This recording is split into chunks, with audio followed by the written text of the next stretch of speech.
Welcome back class. अब बेटा Q3 solve करते हैं। Q3 के अंदर बेटा आपको पूरा सिस्टम बदल दिया है।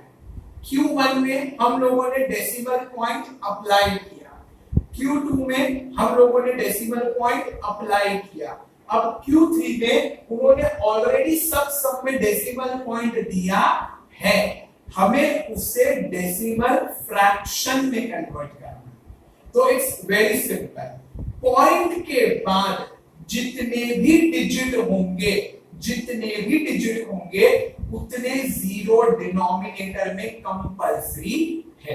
ठीक है, अब आप ध्यान से देखो, आपका पहला सम है 27.5। तो सबसे पहले आप ये पूरा नंबर कॉपी करोगे, दैट इज 275। जब आप लोग फ्रैक्शन में लिखते हो ना बेटा, फ्रैक्शन में डेसिमल पॉइंट नहीं होता है। आप लोगों ने इसके पहले 7 और 4 11 सम सॉल्व किए हैं। इसके पहले Q1 Q2 मिलाकर दोनों को Q1 और Q2 में 11 सम में आप फ्रैक्शन देखो, फ्रैक्शन में किधर भी डेसिमल पॉइंट है क्या? नहीं है ना, तो वो पूछना ही नहीं होता है। अगर फ्रैक्शन है तो डेसिमल पॉइंट नहीं होगा, इसीलिए जस्ट राइट 275। और अब काउंट करो, डेसिमल पॉइंट के बाद में कितने डिजिट हैं? 1 करेक्ट। तो आप लगा दोगे सिर्फ एक जीरो, और आपको पता है एक जीरो किसमें होता है? 10 में, करेक्ट? यस और नो?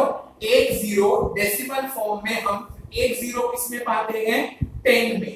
2 जीरो किसमें पाते हैं? 100 में। 3 जीरो किसमें पाते हैं? 1000 में। अब आप में से कोई बोलेगा सर 20 में भी तो एक जीरो आता है, तो क्या 20 डेसिमल फ्रैक्शन के डिनोमिनेटर में लिखा जाता है? नहीं ना। आप टेबल में क्या देख रहे हो? 10, 100, 1000। तो अपन इसी की बात कर रहे हैं। ऐसे तो एक जीरो ना जाने कितने नंबर में आता है, उन सब में नहीं पड़ना है। या तो 10 बनेगा, या 100 बनेगा, या 1000 बनेगा। ठीक है, नेक्स्ट। अब बेटा आपका अगला सम है 0.007। करेक्ट? पहले आप सब नंबर कॉपी कर लो, और याद रखना फ्रैक्शन में डेसिमल पॉइंट नहीं होता। सो 0.007 द होल अपॉन, काउंट करो 1 2 3, टोटल कितने डिजिट्स हैं पॉइंट के बाद? 3, और 30 किसमें होता है? 1000 में। सो आप यहां पर लिखोगे 1000। अब बेटा मुझे सिर्फ आप एक छोटा सा लॉजिक बताओ, आप में से जिसका भी रोल नंबर 7 होगा वो क्या ऐसा 7 लिखता है? 000 और फिर 7 लिखता है? नहीं ना, आप स्ट्रेट फॉरवर्ड क्या लिखते हो? 7। करेक्ट? इसीलिए याद रखना, we never start with the zeros। यहां पर डेसिमल पॉइंट है, इसीलिए इन जीरोस का बहुत मीनिंग है। लेकिन जहां पर डेसिमल पॉइंट नहीं होता वहां पर जीरो से स्टार्ट नहीं करते, इसीलिए इसका करेक्ट आंसर है 7/1000। समझ में आ गई बात?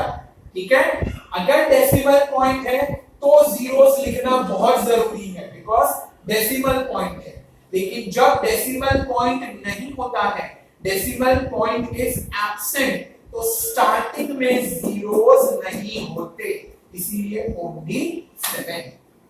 नेक्स्ट बेटा कॉपी 908 अपॉन, और फ्रैक्शन में डेसिमल पॉइंट नहीं लगाते, मैं बार बार रिपीट कर रहा हूं। पॉइंट के बाद सिर्फ एक डिजिट है, और एक जीरो किसमें होता है? 10 में। So we will write here 10। Next copy 3915।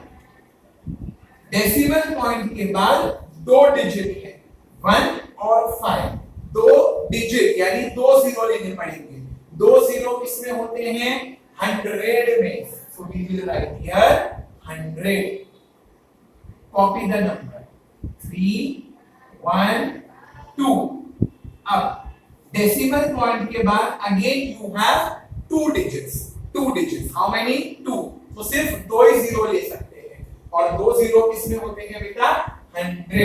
So let me write here 100. Sixth sum ना बेटा आपका स्टार मार्क सम है. पता है क्यों?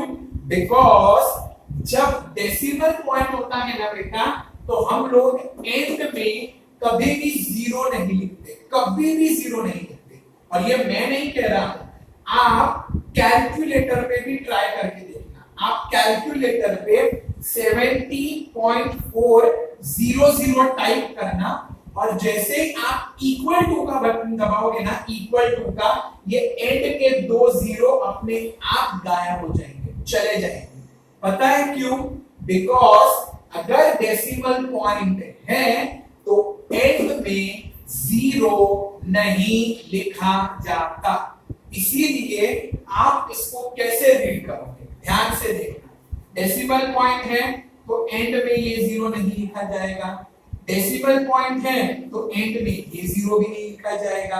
यानी सिर्फ और सिर्फ हम लिखेंगे